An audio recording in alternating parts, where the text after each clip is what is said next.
Irmãos, deixa aqui uma mensagem para você, amigo que segue as plataformas aí do YouTube. Em João capítulo 14, no versículo 1, diz assim: o tema Jesus, o único caminho. Não se turbe o vosso coração. Credes em Deus, credes também em mim. Na casa de meu Pai há muitas moradas. Se não fosse assim, eu não teria dito: vou preparar-vos lugar. Quando eu for e vos preparar lugar, virei outra vez, vos levarei para mim mesmo, para que onde eu estiver, estejais vós também. Mesmo vós sabeis para onde vou e conheceis o caminho, disse-lhe Tomé: Senhor, nós não sabemos para onde vais, como podemos saber o caminho? Disse-lhe Jesus: eu sou o caminho, a verdade e a vida. Ninguém vem ao Pai a não ser por mim. Jesus é o caminho, Jesus é a verdade, Jesus é a vida. E ele fala bem claro nesse texto: não se turbe o vosso coração, credes em Deus, credes também em mim. Na casa de meu Pai há muitas moradas. Então Jesus, ele preparou essa morada para você, e tem essa morada para você. Tem muitas moradas. Na casa do Pai dele há muitas moradas. Se não fosse assim, eu não teria dito: vou preparar lugar, e quando eu for preparar lugar, eu levarei para mim. Então Jesus, ele é o único caminho.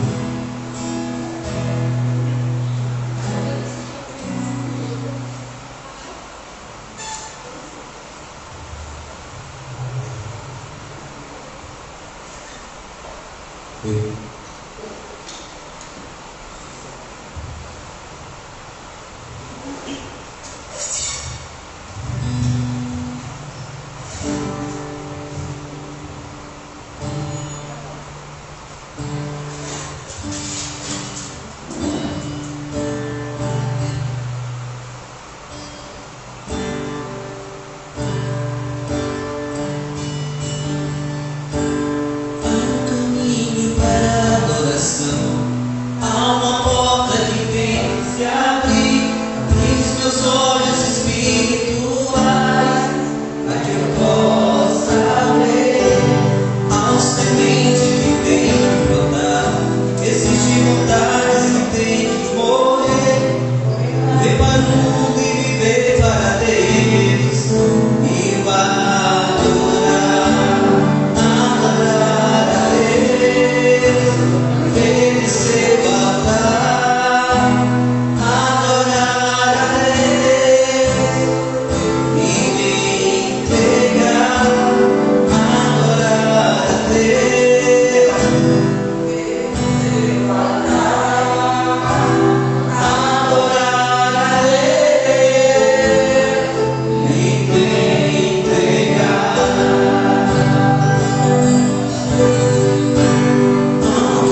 para esse Deus, se entregar para Ele, porque, como falou essa mensagem, Ele é o caminho, Ele é a verdade, Ele é a vida. E o texto fala que Ele tem muitas moradas preparadas. Então, meu amigo, Ele tem uma morada, com certeza, preparada para você.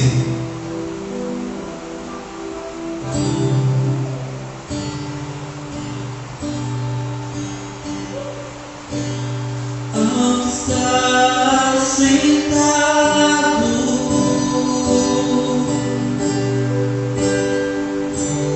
no trono, e ao Cordeiro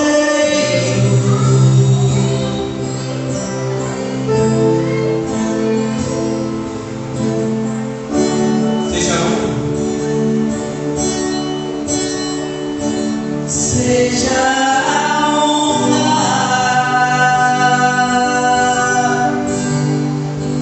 seja a glória, seja o domínio pelos séculos dos séculos, seja a honra. Seja a honra, seja a glória, seja o domínio do século dos séculos.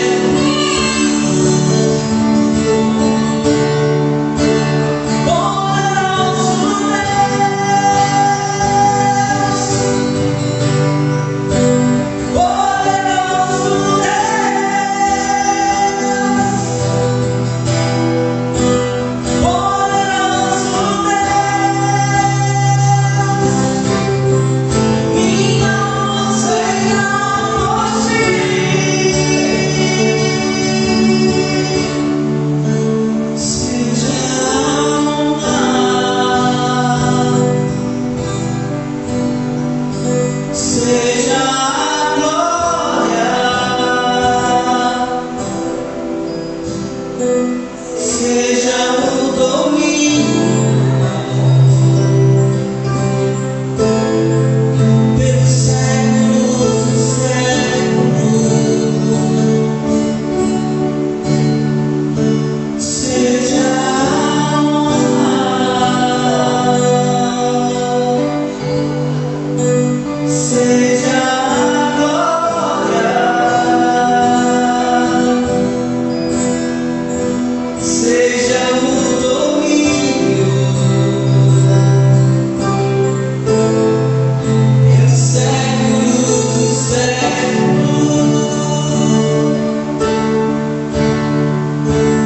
Poderoso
Amém. Louvado seja o nome do Senhor. Todos os irmãos com a graça e a paz, amém? Motivo de alegria, né? Está mais uma vez aqui, mais um sábado, assim, Deus proporcionou e nós estamos aqui. Toda vez que dá uma oportunidade, até pensar que se me dá uma oportunidade, eu fico tremendo, porque eu tenho pedido muito a Deus para tirar isso de mim, esse medo do microfone. Na verdade é o medo de falar para as pessoas. Isso é muito ruim. Eu queria, sem perder muito tempo, eu queria ler o texto da palavra de Deus. Se encontra no livro o Evangelho segundo escreveu Mateus, capítulo 9. Capítulo 9 de Mateus, ele vai contar várias histórias, né, que Jesus, de cura e de milagres. E o texto que eu quero usar é no final, aqui no verso 35, a partir do 35 até o 38. E percorria Jesus todas as cidades e aldeias, ensinando na sinagoga deles, e pregando o Evangelho do Reino, e curando todas as enfermidades e moléstias entre o povo. E vendo as multidões, teve grande compaixão deles, porque andavam cansadas e desgarradas, como ovelhas que não têm pastor. Então disse aos seus discípulos: a seara é realmente grande, mas poucos são os ceifeiros. Rogai, pois, ao Senhor da seara que mande ceifeiro para a sua seara. Meus irmãos, eu sempre entendi que o pastor até falou esses dias atrás, que quando a gente lia um texto, primeiro ele fala com a gente, ele está querendo me dizer algo. E esse texto ele é muito usado no ministério que eu faço parte, que é o ministério dos Gideões. Ele é um dos textos mais usados em todas as conversões. E aqui, nesse lugar, foi levantado esse templo para que a gente adore a Deus, para que a gente cultue ao Senhor. E tem algo errado. Assim, não é. O que esse texto aqui está dizendo é que aí fora tem muita gente. E que o povo para trabalhar aqui dentro e em todos os templos eles têm que vir de lá de fora, tem que ser da colheita lá fora, dessa colheita que está aí, das pessoas que não foram alcançadas, das pessoas que precisam ouvir o Evangelho. Aí se você disser, não, mas o Evangelho está sendo pregado nas rádios, nas televisões, dentro dos templos, nas esquinas, realmente está sendo. Mas será que nós temos reverência? Será que nós fazemos o que Jesus está dizendo aqui nesse trecho, nessa escrita? Porque aqui, onde Jesus ia, uma grande multidão o acompanhava. Por que será? É porque ele era o próprio Deus? Não, irmãos. O povo lá não sabia, o povo lá não. Ele fazia maravilha, mas o povo não tinha essa percepção que Jesus era o próprio Deus.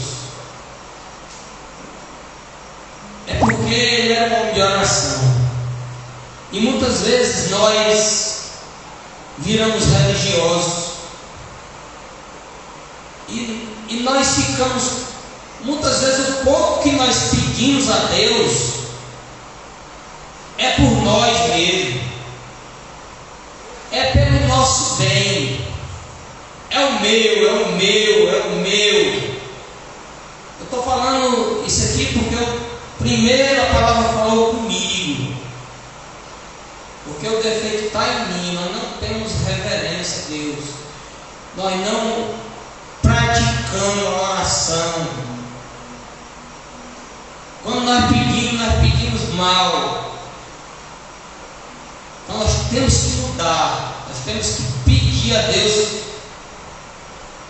Aqui quem falou que a ceia é grande e os ceifeiros são poucos foi o próprio Deus.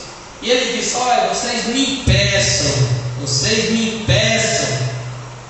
que eu darei da minha seara trabalhadores, para que tenha mais gente, para que a colheita seja maior, para que mais vidas sejam salvas. E assim, não é difícil, é só nós criarmos o hábito de pedir menos por nós, e nós realmente chorar diante de Deus pelos perdidos. Eu digo por mim, será que nós cremos realmente que existe uma vida eterna? Será que nós não estamos muito acomodados? Será que nós cremos que existe realmente uma vida eterna atormentada? E que nossos parentes estão indo de abismo abaixo? E a culpa é nossa, porque nós não estamos pedindo a Deus pelos perdidos. Como eu já disse, muitas vezes nós pedimos por nós, pelo nosso. E nós sabemos muito bem que Deus, Ele nos abençoa quando nós se importamos com os outros. E uma prova bíblica disso é Jó. Jó, quando ele estava no cativeiro, ele pediu pelos seus amigos. E várias outras provas, vários outros acontecimentos. Jó orava pelos seus amigos e Deus mirou o cativeiro de Jó. E a própria Bíblia diz que nós devemos buscar em primeiro lugar o reino de Deus e a sua justiça, e as outras coisas serão acrescentadas. Muitas vezes eu estou dizendo por mim, eu tenho buscado o meu, e eu sei que nisso eu estou errado. E assim, eu tenho me incomodado muito com isso. E uma das coisas que eu peço a Deus é que Ele faça a obra. É que se realmente eu tenho que fazer algo, que isso venha acontecer. Que isso venha acontecer, que eu venha buscar mais para Deus. Que Deus venha me capacitar a cada dia, para que eu venha servir Ele de verdade. Amém? E eu agradeço a oportunidade. Em nome de Jesus. Graças a Deus. Ei, tem cadeira aqui, ó. Tem cadeira aqui, tem outra cadeira aqui, ó. Pode entrar para sentar. Eu sei que não tem mais cadeira para sentar. Tem outra cadeira aqui. Fora fica os canos, os adultos, os crentes, que não presta, fica lá de fora, né? Os crentes ficam tudo dentro, né? Louvando a Deus. O cara diz: é mais cadeira aqui para botar os pés em cima, tem mais cadeira. Convido os irmãos a abrir a Bíblia.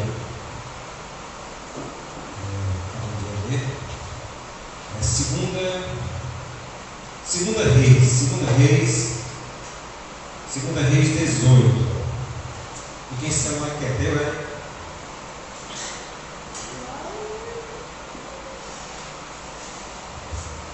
Segunda Reis 18. Segunda Reis 18.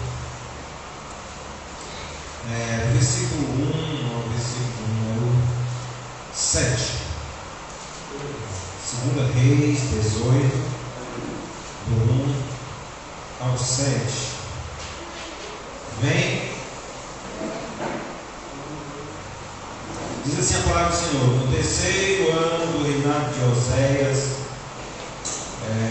filho de Elá, rei de Israel, Ezequias, filho de Acás, rei de Judá, começou a reinar.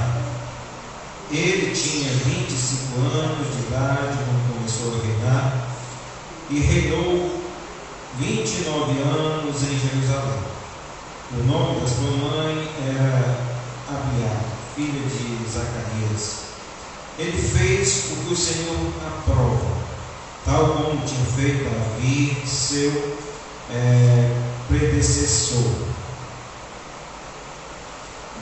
Removeu os altares idólatras, quebrou as colunas sagradas e derrubou os postes sagrados. Despedaçou a serpente de bronze que Moisés havia feito, pois até aquela época os israelitas queimavam incenso e era chamada de Neustão. Ezequias confiava no Senhor, o Deus de Israel. Nunca houve ninguém como ele entre os reis de Judá, nem antes nem depois dele. Ele se apegou ao Senhor e não deixou de seguir, obedeceu os mandamentos que o Senhor tinha dado a Moisés. E o Senhor estava com ele, era bem sucedido em tudo que fazia. Rebelou-se contra o rei da Síria e deixou de submeter-se a ele. Amém? Vamos lá, Senhor, soberano Deus, nós agradecemos pela tua palavra, pelo teu amor.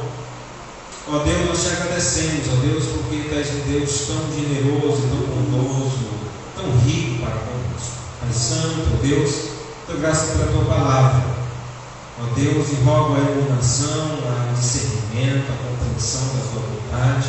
Traz luz, ó Deus, traz, ó Pai querido, o discernimento necessário, Pai, para compreender a tua vontade, o teu querer. Abençoa cada vida que está, abençoa aqueles que, ó Deus, porventura poderão ouvir esta mensagem. Que o Espírito Santo trabalhe em cada vida em conformidade do teu querer e da tua vontade. Ó Deus, no nome de Jesus eu te rogo, por fé te agradeço. Amém. Amém. Nós vemos aqui o texto que nós lemos falando sobre Ezequias. E Ezequias, ele, mediante os reis, aqui no momento que já tinha acontecido aquela divisão dos reis de Israel, o rei de Judá. Então havia exatamente esses dois reis, ou esses dois reinos, divididos em Israel. Estava reinando Oséias em Israel e Ezequias estava reinando em Judá. Então, esse momento, a gente sabe que Israel, a história do povo de Israel é uma história de altos e baixos, talvez mais baixo do que alto. A maioria dos reis não foram pessoas que temeram, principalmente Israel. Judá até teve mais reis que buscaram o Senhor. E Ezequias é exatamente esse rei, que buscou ao Senhor. No próprio texto diz que não houve nenhum outro rei semelhante a ele, de um homem bem sucedido. Todos nós queremos ser bem sucedidos. Todos nós queremos ser bem sucedidos na nossa vida e em tudo que nós fazemos. Agora eu quero pegar esse texto exatamente para tirarmos algumas lições ou alguns ingredientes que o texto mesmo apresenta na vida de Ezequias, em que levou a Ezequias exatamente ser uma pessoa bem sucedida naquilo que ele fazia, ter uma vida bem sucedida. Irmão, porque a nossa vida, nós só temos uma vida, você só tem uma oportunidade, não tem como, assim, não é videogame, morreu e começa tudo de novo. Não, você só tem uma oportunidade, e a oportunidade que nós temos é a vida que nós temos. Então a gente não pode estragar, perder essa oportunidade, fazer mau uso exatamente da nossa vida. Nós devemos aproveitar o máximo da nossa vida. Para quê? Será que para vivermos em torno de nós mesmos? Não, para exatamente fazer a vontade de Deus. É bem verdade que durante toda a história do povo de Israel, e durante a nossa própria história de vida, e aonde nós estamos inseridos, há um grande problema para isso. E o grande problema que acontece é exatamente a rebeldia. É o homem virar as costas para Deus. Como um dia a maioria de nós talvez tenha virado as costas para Deus. A maioria de nós talvez tenha abandonado a Deus, não tenha feito caso do que Deus estava dizendo para nós. E nós não observamos a palavra. E uma das coisas em que Deus ele reprova numa pessoa exatamente é se rebelar, é se revoltar contra ele e a sua palavra. Saul foi o primeiro rei de Israel, nós estamos falando do de rei, e esse primeiro rei de Israel, Saul, ele foi reprovado por Deus. Ele foi reprovado por Deus porque Saul ele rejeitou a palavra de Deus. Ele não fez pouco caso da palavra de Deus. Ele não observou a palavra de Deus. E ele seguiu o seu próprio caminho. E esse é o primeiro empecilho em que se levanta contra nós. É quando nós não fazemos caso da palavra de Deus e que seguimos o nosso próprio rumo, o nosso próprio caminho. E sabemos que Saul foi um rei em que foi reprovado por Deus, rejeitado completamente por Deus. E outro grande empecilho em que levanta contra a nossa vida, para nós sermos bem sucedidos na nossa vida, com certeza é a incredulidade. Sermos incrédulos em relação àquilo que Deus ele fala. Eu me recordo quando em Marcos 9, versículo 21, quando um homem é curado, ou vai ser curado, e ele diz o seguinte para Jesus: se tu quiseres, tu pode me tornar limpo, ou tu pode me curar. Aí Jesus olha para ele e diz: se tu quiseres, tudo é possível aquele que crê. Jesus diz para ele: tudo é possível aquele que crê. E magnífico ainda é a resposta dele. Ele diz assim: pois me ajuda na minha incredulidade. Eu acho fantástico isso, porque mesmo a gente reconhecendo, aquele homem mesmo reconhecendo a sua incredulidade, ele pede ajuda a Deus para que ele supere exatamente aquela sua incredulidade. E ele recebe a cura da parte de Jesus. Outro grande empecilho em que impede exatamente você ter uma vida bem-sucedida é o chamado idolatria. Idolatria, na nossa cultura, a gente vê muito assim: um cara lá que adora Maria, adora Francisca, adora Antônio, adora o sol, adora não sei o quê, adora não sei o quê. Mas na realidade, tudo aquilo que nós colocamos em primeiro lugar na nossa vida se torna um ídolo. Tudo aquilo que amamos, colocamos mesmo assim em primazia, acima de qualquer coisa, ele se torna um ídolo. Por isso que Jesus ele nos ensina a obedecer os mandamentos e amar a Deus sobre todas as coisas. Não pode haver nada na nossa vida superior do que Deus. Deus ele precisa ser o nosso maior. Quando nós colocamos qualquer filho, a mulher, o bem, seja lá o que for, o alvo, o objetivo, o sonho, não sei o que mais lá, tudo que você colocar na vida acima de Deus, isso se torna um ídolo. É exatamente aquilo que você ama, é aquilo que você pensa, se dedica, investe. Na realidade, às vezes você convida pessoas para a igreja, as pessoas dizem assim: eu não tenho tempo. Você chama a pessoa: não tenho tempo para ir para a igreja, sabe, eu estou muito cansado, Não, nós temos tempo para tudo. E que priorizamos. Essa conversa assim: eu não tenho tempo. Eu não tenho tempo para cuidar da minha saúde, eu não tenho tempo para estudar, eu não tenho tempo, sabe, para fazer isso, eu não tenho tempo para fazer aquilo outro, eu não tenho tempo para Deus. Tudo aquilo que você ama, tudo aquilo que você gosta,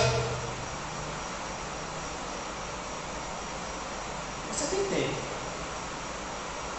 Você tem tempo. Não existe isso. Não existe. Porque você abandona qualquer coisa. Imagina aí Um lugar muito bonito, aí você imagina assim, você desejava muito conhecer, desejava muito ir lá, sabe? Desejava muito. Uma coisa assim que faz um sonho para você.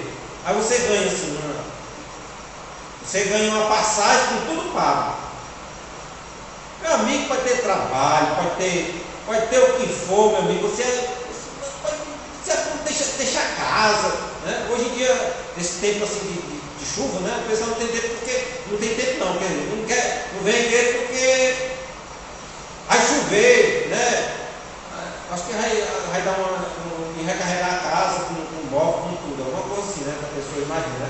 Eu tinha um tempo, né? Que o pessoal ia para a igreja lá no interior lá, porque o pessoal tinha medo de ir para a igreja e roubar a galinha, né? Do terreiro, né? Da pessoa, né? Então, aí fica, rapaz, se eu for para a igreja, o pessoal vê que vão roubar minhas galinhas, roubar minhas coisas, né? E tal, né? Então, assim, quando você algo é importante para você, algo, sabe, que significa muito para você, não, você abandona tudo. Sabe, você joga tudo para trás, você não tem negócio, não tem desculpa, não tem nada. Nada. Nada mesmo. Quando algo é muito importante, você, sabe, joga tudo para o alto. Só que na verdade, às vezes a gente precisa questionar, como o irmão questionou aqui, questionar na verdade assim a nossa crença. O que é que nós estamos crendo? Porque eu vejo muitas vezes pais em que vão para a igreja e eles perguntam assim, cadê teu menino?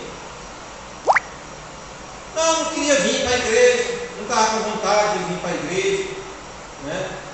Então ele não estava com vontade, então ficou em casa, né? Não estava com vontade. Então, na verdade, quando você tem o seu filho, né? Ele diz, não quero ir para a aula, né? Aí você diz assim, papai, não quer ir para a aula, não vai, né? Não, por quê? Porque você julga que aquilo é muito importante para ele. Então o menino se levanta, leva peia e tudo, né? Cacetada, tudo, você vai, não tem esse negócio não, que conversa é essa? Né? Por quê? Porque você julga que aquilo é importante. Mas a igreja parece que não é o mesmo, não tem a mesma essência. Eu acho que a igreja não é importante. Por quê? Porque tanto faz, como tanto fez. E tem outro grande problema, até que o texto aqui ele faz menção, de certa forma, é a religiosidade. A nossa religiosidade, ela muitas vezes, que a religiosidade é uma coisa boa, mas muitas vezes ele pode impedir nós termos uma vida bem-sucedida com Deus. Porque a religiosidade ela pode transformar aquilo que é sagrado em um ídolo. A religiosidade, você passa a colocar a sua confiança na sua própria justiça. Porque a proporção em que você começa a melhorar, né, quando o cara está esculhambado e tudo, então, mas aí ele começa a se ajustar, né? Começa a melhorar as coisas, Deus começa a abençoar, né? Só que ele começa a olhar para si e achar que ele é o cara. A sua boa ação, a sua ação, sabe? A sua performance, sabe? O cara começa a olhar e começa a se inchar. E olha o texto aqui, ele traz um exemplo fantástico. Uma das coisas que Ezequias fez foi derrubar a serpente de bronze. Isso aí fala lá no versículo de número 4. Né? No versículo número 4 ele fala exatamente isso. Ezequias ele começa a derrubar os porte-ídolos, os altares, os deuses estranhos e tudo. Faz uma limpeza. E uma das coisas que o texto ele faz a citação aqui ele derruba a serpente de bronze. Que serpente de bronze é essa? Aquela que Moisés levantou lá no deserto, né? Quando o fogo lá murmurou e tudo mais e tal. E Deus manda pragas de cobra, víbora lá, cobra lá pegando todo mundo, matando muita gente e tudo. E o povo começa a clamar, pedir misericórdia a Deus, aquele negócio todinho. E Deus manda Moisés levantar exatamente uma serpente de bronze. E todas as pessoas que olharam foram picadas pela cobra. Olharam para a serpente de bronze lá, levantada lá no madeiro, eles seriam uma estrela do mundo. eles seriam curados. E isso trazendo exatamente uma tipologia exatamente em relação a Cristo, que seria levantado do madeiro, e todos aqueles que estavam, digamos, envenenados, né, condenados à morte, quando olhassem para a serpente, lá no texto de Moisés, seriam curados. Da mesma forma, aqueles que nós também, que estavam envenenados, condenados à morte, olhassem para Cristo, nós seríamos curados. Olha que coisa bonita, com toda a simbologia bonita, né? O resgate de Deus, a salvação de Deus. Agora estava adorando a serpente de bronze. Você presta atenção como a natureza do homem, ele tende a se afastar de Deus, mesmo naquilo que sagrado, mesmo naquilo trabalhando para Deus, fazendo as coisas de Deus, mas se desviando de Deus. Tem um cantor que diz que perdido na casa de Deus, né? Tem uma música aí, né? Perdido na casa de Deus, eu estou pulando aí esse negócio assim, né? Perdido na casa do Pai, né?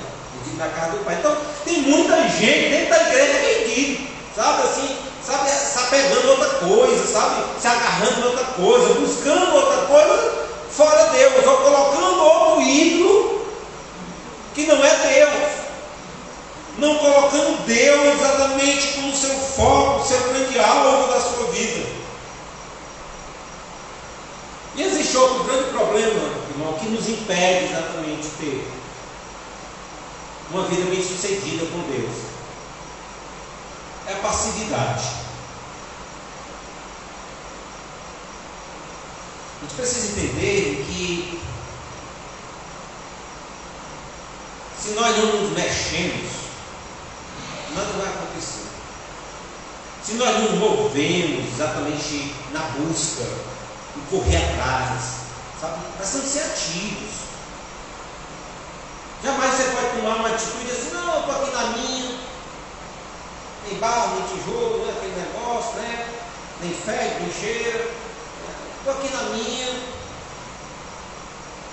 não estou prejudicando ninguém, mas também não estou ajudando ninguém. Então essa atitude é uma atitude em que não é do agrado de Deus. Sei lá, na igreja de Apocalipse, morno, né, porque nem era frio, nem era quente. Deus está para provocar esse tipo de gente. Então nós precisamos ter uma atitude ativa. E mais ainda, precisamos ser proativos. Não sei por que os meninos, né, parece que quando cresce, se perde. Né? Eu já vi várias atitudes do Asaf assim, na idade dele, assim, que é surpreendente. Né? Chega ali, tira um copo d'água, me pediu, me mandou para um copo d'água aqui, né? E tal. E várias vezes eu fui para a igreja de quarta-feira e tudo, só eu e ele. E eu ia ajeitar as coisas do sonho e tudo, e ele estava naquele negócio do Covid, né? Aquele negócio do álcool e tudo, ele ia para a porta, eu não mandava fazer nada aqui, mas eu ficava prestando atenção à atitude dele, ia para a porta com álcool lá, para botar álcool na mão do pessoal. Assim, coisa que nunca foi mandado, nunca foi dito e tudo, né? Mas parece que quando cresce, aí pronto, aí já era, né? Eu acho que eu tenho uma teoria que a criança ela é muito inteligente. Aí quando cresce vira burro. Né? Eu tenho uma teoria muito forte em relação a isso aí. Né? Parece que porque uma criança ele olha nos seus olhos, ele faz toda a leitura. Aí ele não sabe nem falar direito, mas quando você fala, ele olha nos seus olhos. Se você vacilar no seu olhar, se você fizer qualquer toque diferente, pronto, ele já tira você de tempo, completamente. Mas quando ele olha, ele sabe que o negócio é sério, ele entende, ele não sabe nem falar. Olha que inteligência, né, também? Né? E quando cresce, meu Deus, só a misericórdia de Deus para escapar. Ainda mais agora com o celular, que cada vez fica mais burro ali, né? O negócio é sério, né? Sério mesmo. Né? Porque a tecnologia, cada vez que passa, irmão, isso é uma realidade, isso aqui não é brincadeira não, é uma realidade, viu? Cada vez que passa, os anos que nós estamos passando agora, e a rapidez é muito ligeira, sabe? Cada dia que passa, o celular, ele fica cada vez mais inteligente, você fica cada vez mais burro. Né? Antigamente era o contrário, era totalmente o contrário. Né? A pessoa chegava, fazia um cálculo de cabeça e tudo, e fazia, saber. Hoje em dia o celular faz tudo para você. Né? Você faz tudo, né? Eu me lembro que fazer cálculo de irrigação, eu não sei quantas folhas para fazer um cálculo de irrigação, você calcula os dados assim, calcula os canos, o bico, o motor e tudo, um negócio assim, na mesma hora. Né? Eu passava sempre todo dia fazendo cálculo, enchendo folha, né, para calcular, para saber qual era a potência do motor, qual era a bitola do cano, qual era o bico lá, né, a vazão do poço e tudo, até para poder chegar e fazer um cálculo, para irrigar uma área. Eu passo sempre todo dia calculando coisa. Né? Mas você vai para os dados, né? Foi para construir uma casa, você bota só a medida da casa, escolhe o piso, escolhe o seu o. Na mesma hora, pronto, já faz o cálculo todinho, de mão de obra, de tudo, né? Trunfo para você.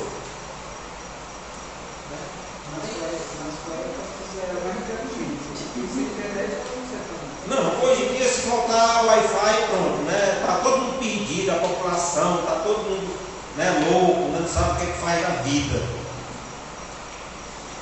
Mas nós precisamos ser pessoas. Tem atitude. Não está esperando as coisas acontecerem. Porque a atitude de fé, irmão, é você caminhar em direção. Tem pessoas que querem alcançar, cria objetivo na vida e quer alcançar grandes coisas, mas não faz nada, não mexe uma unha pro negócio. Quer ser médico, não lê uma postinha. Como é que é ser médico num filho desse, né? Não tem como, você tem que ralar, você tem que ir atrás, você tem que lutar. Sabe, eu queria muito ter um carro, né? Vai construir a casa, construir na garagem, deixa tudo pronto, preparado para a coisa e tudo. Né? A pessoa, sabe, quer as coisas, mas não, sabe, eu acho que quer, eu não sei, né? Que um anjo deixa do céu, né? Montado em alguma coisa para entregar alguma coisa. Porque tudo na vida, irmão, nós temos que correr atrás, temos que caminhar em direção a Deus. As pessoas em que alcançaram grandes bênçãos de Deus, eles foram atrás de Jesus. É verdade que tem alguns que Jesus ele se encontrou com eles no caminho, mas assim, você vê a maioria deles, você pode correr atrás aí, né? O cego, pastor meu, saiu gritando e tudo, a negrada foi passar, o Jesus estava lá, passar por cima do telhado, Zaqueu subiu em cima de um pé de alguma coisa, está entendendo? Então, cada um, você vê a maioria, a grande maioria das pessoas que alcançaram bênção de Deus, foram pessoas que, sabe, eles correram atrás, eles não ficaram esperando, assim, a visita de Jesus na sua casa, não, de maneira alguma. Pessoas que foram atrás de Jesus. Né? Você vê a mulher do fluxo de sangue, de Jairo, né? Todas as pessoas, elas foram atrás de Jesus, buscaram Jesus e alcançaram, né, as bênçãos de Jesus. E a gente sabe que tem muitos inimigos que se levantam contra a nossa vida. Uma coisa a gente tem por certo, existem inimigos que se levantam contra a nossa vida, visíveis e invisíveis. Né? A Bíblia fala de potestades. Né? Mas também pessoas também, tem muito inimigo também, pessoas que lutam contra a nossa vida. Irmão, a gente precisa entender uma coisa. Pessoas que estão querendo o seu sucesso, é bem pouquinho. Pode ter certeza, a maioria das pessoas estão torcendo exatamente para o seu fracasso, para a sua derrota. Não pense em você assim, o mundo, estão tudo torcendo. Que conversa é essa? A grande maioria das pessoas estão torcendo para a sua derrota, para o seu fracasso. Se você buscar até dentro da sua casa, você vai encontrar talvez seu pai, sua mãe, torcendo por você, os seus irmãos também ainda fiquem em dúvida. Querendo o seu sucesso. Então assim, inimigo, você tem certeza do seguinte, rapaz, é muita gente que está batalhando contra a minha vida. Agora, o texto ele nos mostra algumas coisas. Agora vamos começar a entrar no texto. No versículo 3, ele fala em que, quando ele fala,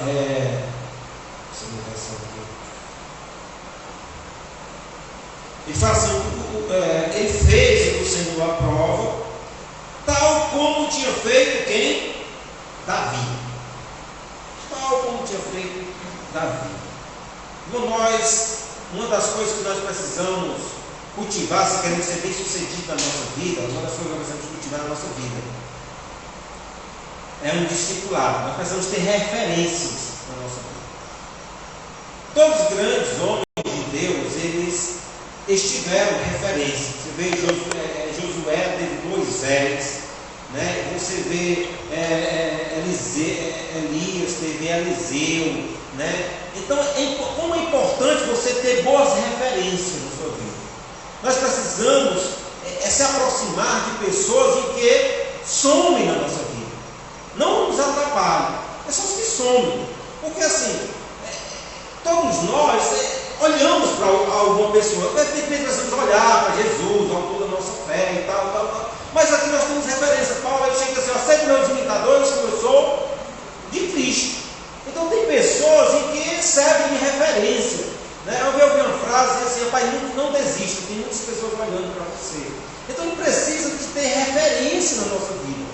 Tá? Ter pessoas em que nós nos inspirem.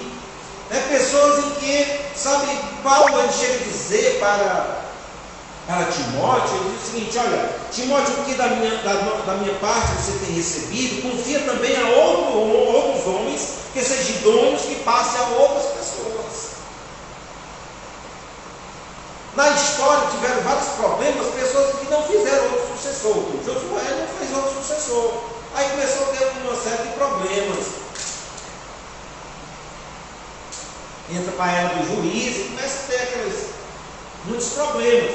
E muitas pessoas na Bíblia não fizeram sucessores. Não tiveram essa capacidade de fazer sucessores. Então na história, gera problema dentro da história. E nós precisamos ter exatamente em mente isso aí. Tanto para nós mesmos, uma vez perguntaram a Isaac Newton, um físico, assim, como ele conseguiu enxergar coisas que os outros não enxergaram. Ele pegou e disse o seguinte: olha, porque eu me apoiei em ombros de gigantes. Então, quem é exatamente essa referência para nós? Quem é que nos desperta a nossa atenção? Hoje em dia as pessoas estão admirando gente de Big Brother, ator, não sei o que, sabe, admirando, sabe, todo tipo de porcaria aí, sabe, todo tipo de coisa, sabe, porque a Bíblia diz que a lâmpada do corpo são os nossos olhos. Se aquilo, sabe, desperta a nossa atenção, desperta o nosso interesse, então é aquilo que eu sigo, é aquilo que eu admiro, né? Aquela pessoa se veste assim, eu acho bonito, então eu quero me vestir assim também, sabe? Aquela pessoa faz isso, então eu começo a me imitar. E todos nós somos imitação de alguma coisa. Todos nós somos manipulados, né? Pelas mídias, né? Todos nós somos manipulados. Então nós perdemos muito a nossa identidade. Às vezes as pessoas começam a dizer: não, a sua identidade é essa. O mundo começa a apresentar: a sua identidade é essa. Mas nós temos uma identidade em Deus e precisamos buscar essa identidade em Deus. Outro fator aqui, muito importante para nós sermos bem sucedidos naquilo que no nosso ministério, no versículo 5 ele diz o seguinte: Ezequias confiava no Senhor. Confiança em Deus. Confiança em Deus. Colocar a sua confiança em Deus. A confiança é exatamente o que move a nossa fé. Fé é confiança. A fé é confiança. É saber que Deus ele está no controle de todas as coisas. Sabe? Não confiar em si próprio, não saber confiar na sua capacidade, mas saber que Deus é quem é o provedor de todas as coisas. Deus é quem está agindo sobre todas as coisas. Deus é quem tem o controle de todas as coisas. É exatamente esperar nele. E quando nós confiamos em Deus, irmão, não tem espaço exatamente para ansiedade. Jesus ele falou bem sobre isso: não esteja ansioso com o dia de amanhã, com o que vai comer, com o que você vai vestir. Não esteja ansioso com nada dessas coisas, porque tem um Pai Celestial que ele cuida dos seus filhos, ele tem o melhor para os seus filhos. Então isso exatamente é confiança. saber descansar em Deus, sabe? É relaxar em Deus, saber que Deus está no controle de todas as coisas. E outro fator aqui também que fala, no versículo de número 6, ele diz o seguinte: ele se apegou ao Senhor e não deixou de seguir. A parte A do versículo 6 diz: ele se apegou a Deus. É bonita essa expressão. É bonita essa expressão porque mostra exatamente a intencionalidade da busca a Deus. É exatamente aquela pessoa que está buscando um relacionamento intenso, se apegar, estar junto, estar ali, né? Jamais deixar de maneira alguma.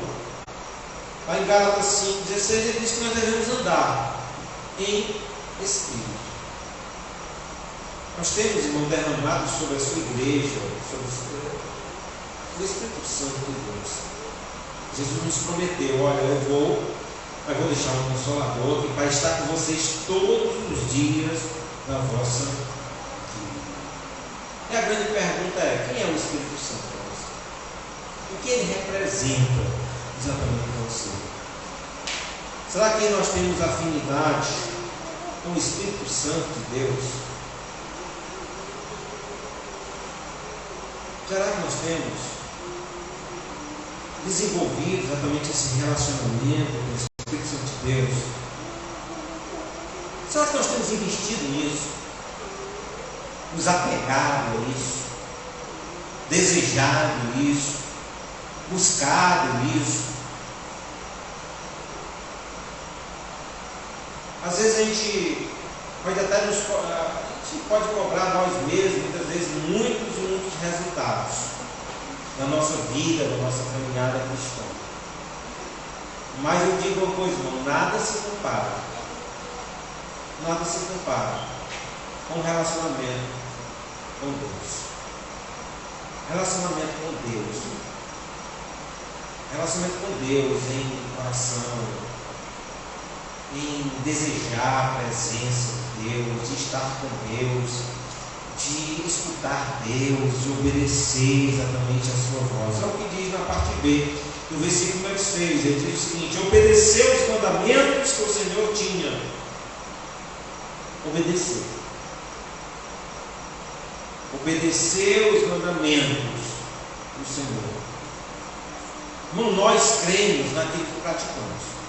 Essa questão de apenas, sabe, de teoria, sabe, de conhecimento, né? Jesus deixou muito claro.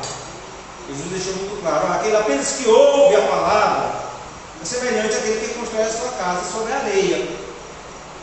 Quando vinha a chuva, bateu o vento, sabe, né? Bateu os rios e tal, vai cair. Porque conhecimento sem prática não tem fundamento. O fundamento exatamente do conhecimento é a prática, é praticar. Porque os mandamentos de Deus, irmãos, são vida. Eu quero que você entenda bem isso que eu estou dizendo. Outro dia ele estava conversando, acho que até não sei se é não lá, acho que não é do PGM. Disse assim: não, mas obedecer a Deus é muito difícil. É muito difícil você obedecer a Deus, né? Deus pede isso, aquilo, outro. Mais difícil é viver no pecado. Difícil é viver desobediente a Deus. Isso é uma vida difícil. Não existe uma vida mais fácil do que você obedecer a Deus. Por quê? Porque obedecer a Deus só gera vida. O salário do pecado é morte. Andar no pecado só gera destruição. Andar no pecado só gera confusão. Andar no pecado só gera coisa ruim na sua vida. Obedecer a Deus só gera vida. Os mandamentos de Deus são vida. A questão do nosso problema é conosco mesmo, porque nós não queremos negar nós mesmos, a gente quer fazer o que não presta mesmo, sabe? A gente é coisa ruim, sabe? A nossa leitura, irmão, precisa ser prática. A leitura da Bíblia, ela precisa ser prática, constante. Não é conhecimento, sabe? Eu sei mais, eu conheço mais. Não. A leitura da Bíblia precisa ser uma prática constante na nossa vida, de arrependimento, de humildade, sabe? De aceitação. Aceitar a sua identidade em Deus e tirar aquilo que não presta da sua vida. De descanso em Deus. Aprender a descansar, confiar em Deus, descansar em Deus, saber que Deus está no controle. Não é você que está no controle. É Deus que está no controle de todas as coisas. Está disposto à transformação constante. Irmão, sempre precisamos mudar. Não tem ninguém aqui perfeito, não tem ninguém aqui. E nós não somos pessoas acomodadas no sentido, não, mas eu sou assim, eu sou desse jeito. Não, de maneira alguma. Nós somos chamados por Deus para que Deus regenere, traga uma regeneração na nossa vida, uma mudança completa na nossa vida, desde mente. A nossa vida por completo precisa ser mudada, transformada pelo poder da palavra, pelo poder de Deus, a ação do Espírito Santo na nossa vida. Porque a nossa vida precisa deixar nesse mundo um legado. Precisa valer a pena a vida que nós temos vivido. Como disse Paulo, ele disse, combati um bom combate, guardei a fé. Eu fiz o que tinha que ser feito. Eu não desperdicei a minha oportunidade, a minha única oportunidade. Eu fiz valer a pena. Irmãos,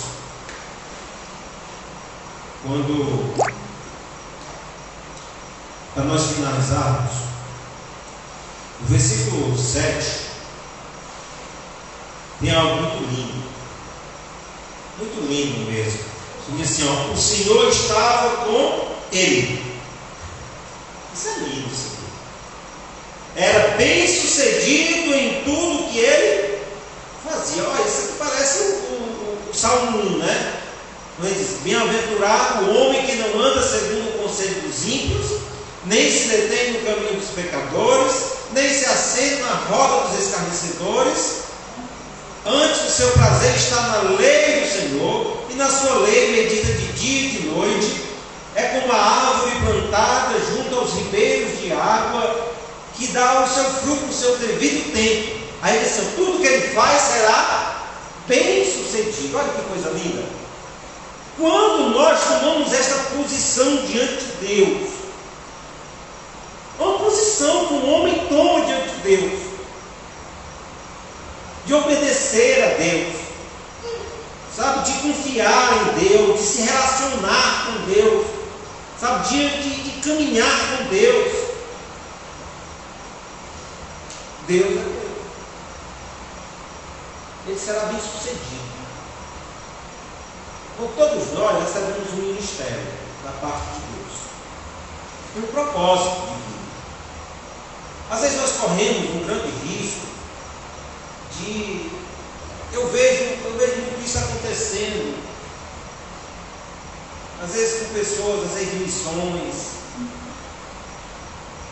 porque a pessoa que é de missões, normalmente, ele acha que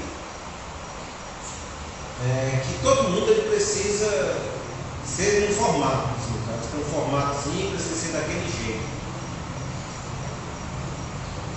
Mas a maneira de Deus agir na vida de cada pessoa é muito interessante. O ministério da vida de cada pessoa é muito interessante. Eu chamo uns para apóstolos, para pastores, para mestres, para isso, para tudo outro. Sabe? Não é, sabe? Todo pessoal é para ser daquele jeito. Tem um que ganha alma, tem o outro que colhe, tem o outro que cuida. Todos nós temos funções diferentes do reino dos céus, do reino de Deus, sabe? Todos nós temos funções diferentes. entender qual é o seu papel. Porque daqui a pouco você quer fazer tudo. E às vezes Deus não chamou você para fazer tudo. Chamou para você fazer a sua parte. Às vezes a minha parte é uma, do Leandro pode ser outro, a Tereza é outra, diferente. A do Leonardo é outra, diferente. Não tem nada a ver com o do Leandro, não tem nada a ver com o da Adriana.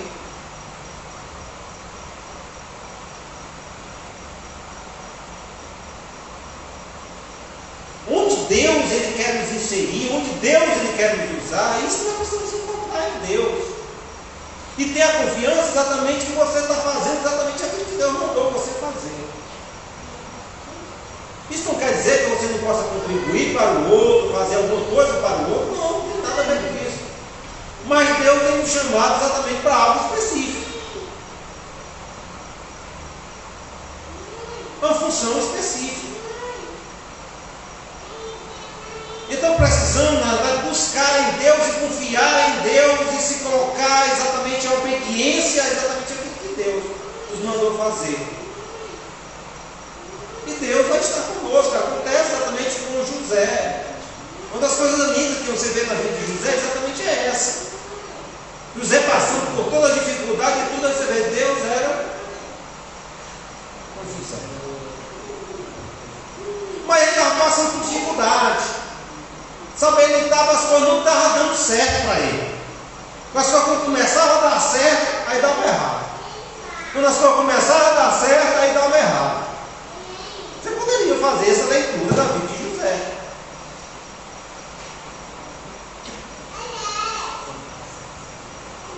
Mas Deus tem um propósito maior.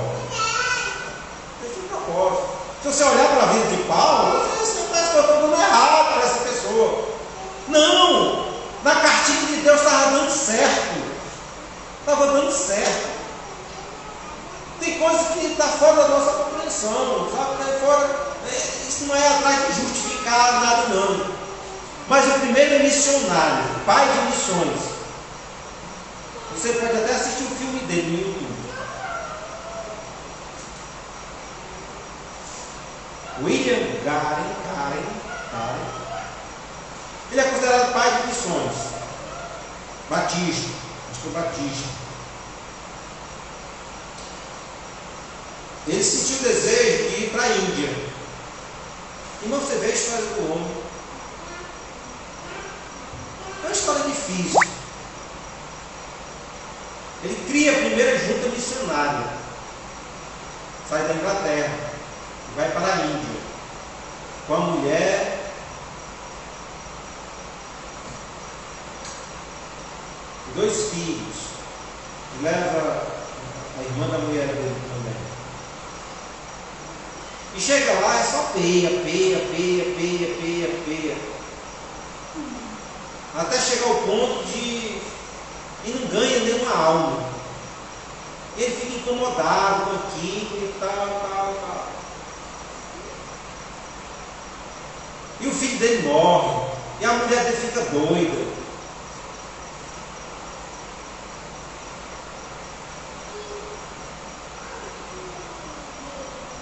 E depois morre também. E nada. E passa ano. E ele pelejando. Só que ele não sabia que a história de vida dele largar tudo e tudo para lá, incentivou um bocado de outras pessoas também.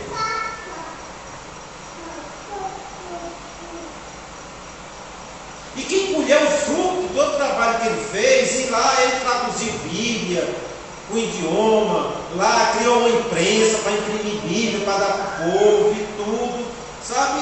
E quem colheu o fruto disso aí foram os outros que vieram depois. Ele foi arrancar um toco, assim, foi sair, sabe, carregando uma jurema nos peitos, né? Para limpar o caminho exatamente para as outras pessoas passarem. E Paulo ele fala sobre isso. Às vezes um planta, quem colhe é outro que colhe, sabe? Só que a nossa preocupação não é com isso. A nossa preocupação é ser fiel a Deus naquilo que Deus nos concedeu. apresentar a nossa vida aprovada diante de Deus, cumprir exatamente com aquilo que Deus nos colocou para fazer. Porque o resto quem faz é Deus. Quem executa todas as coisas é Deus. Mas jamais a gente pode ser fiel também com aquilo que Deus nos concedeu. Nós vamos ser fiéis com aquilo que Deus nos concedeu. Jamais podemos ser displicentes, responsáveis com aquilo que Deus nos concedeu. Mas ser fiel. Amém? Vamos orar ao Senhor. Grande Deus, Pai, nós agradecemos a Ti por nessa noite, por o privilégio de estarmos aqui meditando, refletindo na Tua palavra. Como nas Tuas mãos, cada um dos Teus filhos, ó Pai, vem com o Teu Espírito Santo, assim nos ajudar, nos conduzir, consolar, direcionar, abrir, ó Deus, a nossa mente, o nosso coração, para que entendamos a Tua vontade. Ó Deus, toma nas Tuas mãos, chega a por em nome de Jesus.